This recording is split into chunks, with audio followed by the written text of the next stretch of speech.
This just in, Penn Badgley is explaining why dating his Gossip Girl co-star Blake Lively was a struggle. I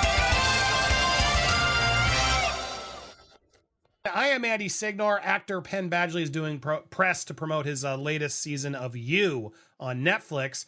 And Blake Lively came up. Now, it's not something he talks about a lot. He has talked about her previously, but on the Call Her Daddy podcast this afternoon, this question came up. And I feel like a lot of the character that you were being, you were kind of had parallels, right? You were like living in New York City.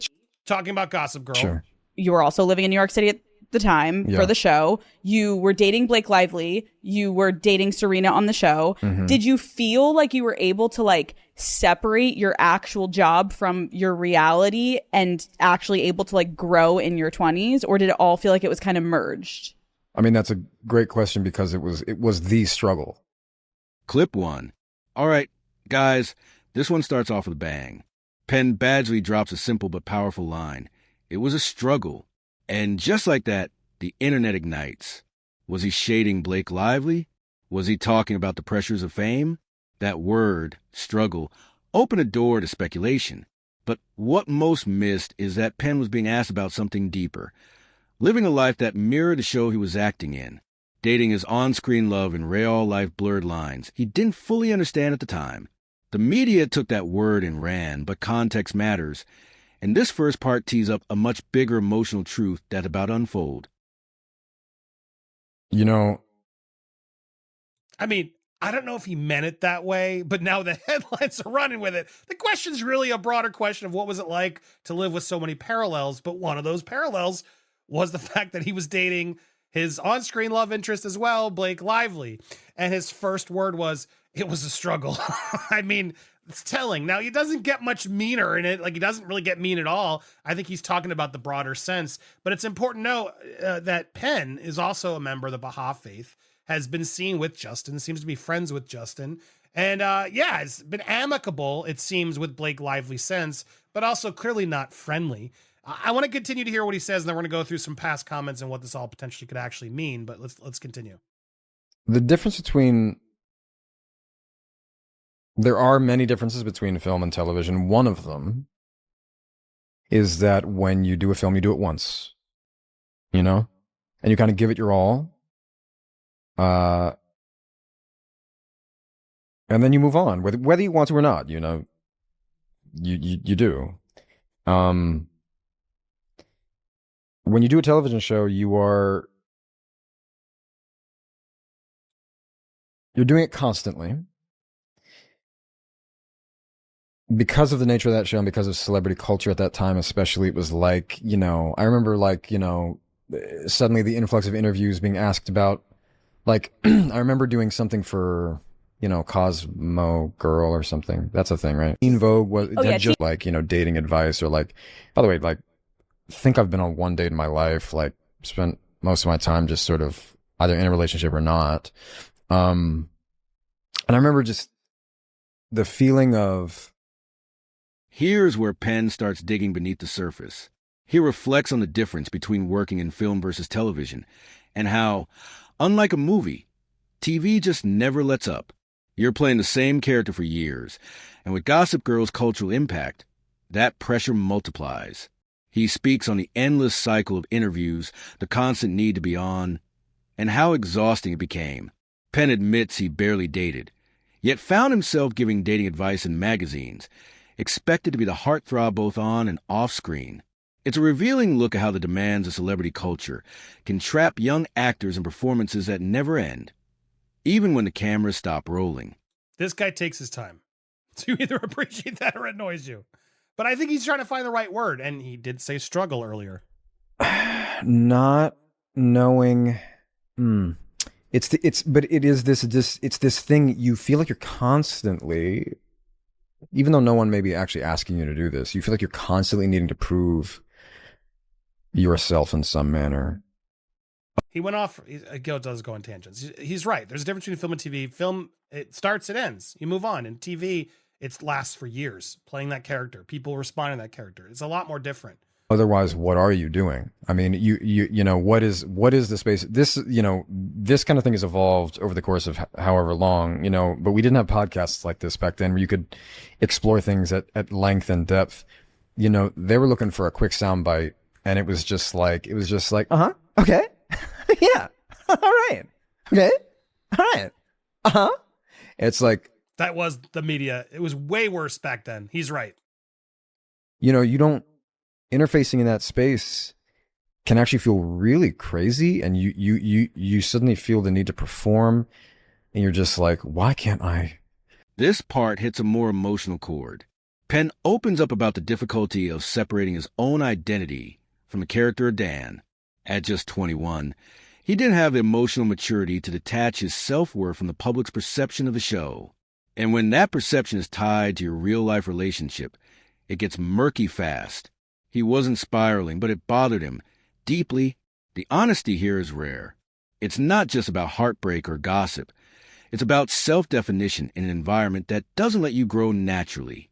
And in that, Penn captures what many young stars go through, but rarely say out loud. Just say something fucking normal, you know? Like, why can't? And so what starts to happen when you're in this one role for a long time, the you know, the aspect of celebrity being a part of it, a huge part of it, there is not enough separation, I think, for anybody. You're seen as this person, you're called their name out on the street. It's hard. You also constantly have to be that person at work. But you did choose to date your co-star, which makes it even more complicated. And I was 20, I was 21, 22. So like I didn't have the emotional maturity to understand, to how to differentiate myself just in terms of self-worth. Like what people seem to think of Dan seemed to be what people thought of me. Now the media games begin.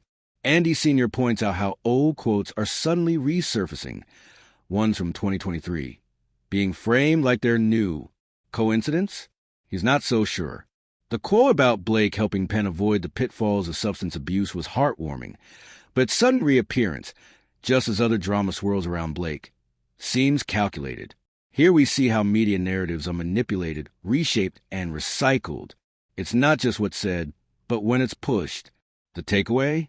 Even the most innocent statements can be weaponized when timing becomes a tool of storytelling. And now I had enough sense, enough intelligence, enough self-worth, enough just, you know, like I wasn't like losing myself, but it bothered me. Well, and I feel like that makes a lot of sense too, because even as you're saying that, I'm thinking about like very specific people could look back at their time in like Hannah Montana, for example. That is the biggest mindfuck for Miley, where it's like you're playing yourself, but yeah, look, you can watch the full podcast. I thought she had another. I thought it was. I watched a lot of this. That was the most interesting part, but it was really the struggle. This part slows things down, but the insight cuts deeper. We hear how Penn and Blake remain professional even after their breakup.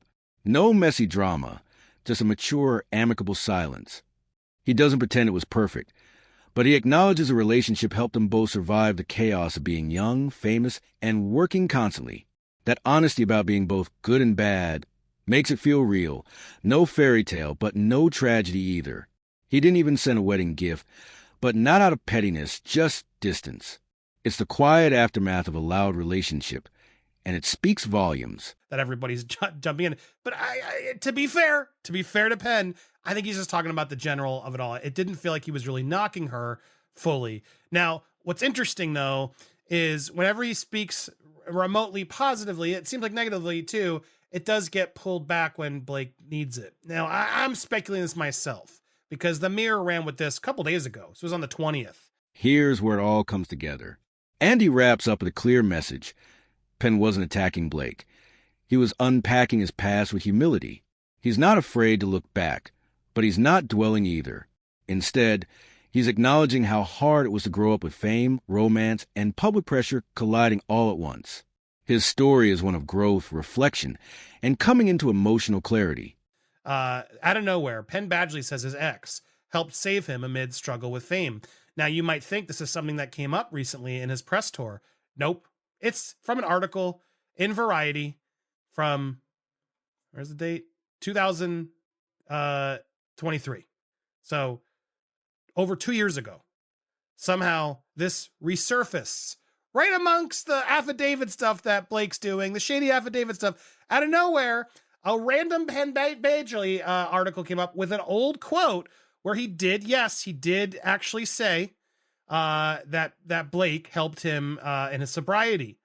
To be honest, I never struggled with substances. Blake didn't drink, and I think our relationship in some ways saved me from forcing myself to go down that road. Which we've known about Blake. She didn't drink, to her credit. Good on her. She didn't go down that hole. And because he was there with her, he didn't go down the hole either. He didn't feel the need to go that hole. So good on them. This article not only brings up that, but brings up a ton of other articles and mentions of what, they previously had said about each other. You and your ex had to work together after she got married to Ryan last year. Was that difficult? No, we were ultimately professional. What did the end of that relationship teach you? I don't know if I can distill it into a sentence. It wasn't easy, but it helped shape the man he is now. And as we watch him explain it today, it's clear he's found peace. If you enjoyed this breakdown, don't forget to like the video, subscribe to the channel, and we'll see you in the next video. Or even articulate it. We were very much caught up in the show. As he was just saying to Alex and Call Her Daddy, which itself was a 6-year endurance test. Our relationship was a part of that, and it helped us through it. I mean, like anything valuable, it was good and it was bad, and it was a learning experience. Did you send a wedding gift to Ryan Blake? No, I didn't. So there was another one where Penn acknowledged, and this is from a while back, 2015. Penn talks amicable silence with his ex-girlfriend. Today, Lively's happily married. This is a couple years after that last article I just read. She's happily married to Ryan, whom she just had a child. This was 10 years ago. We haven't spoken in a while, Badgley told HuffPo, but there's an amicable silence, if that makes any sense. So look, the takeaway here for me, here it is. Takeaway here for me is, look, he clearly doesn't want to talk about it. He's also not afraid to talk about it, but he's not going to talk about it negatively. He seems to be more professional in that. Seems like a good dude. Seems like a guy who has found more maturity and inner, being knowledge. Like you could just tell he's figuring himself out more. He feels more confident in himself. So I think he's just trying to explain why it was so hard to separate himself back then at a young age, playing that character in Gossip Girl, which everyone was relating him to, mixed with dating, everything. I get what he's trying to say. I don't think it was as negative as some of the headlines out there are trying to claim, but I also do think it was a subtle reality check. If I can't imagine it was easy, it must have been a struggle. What do you think, though? I want to hear your thoughts down below. Make sure you leave a comment down below. Hit that subscribe button. Hit that bell for all alerts. Smash that thumbs up as well and let us know your thoughts. We got a lot more news coming your way here on Popcorn Planet, your source for celebrity pop culture happenings.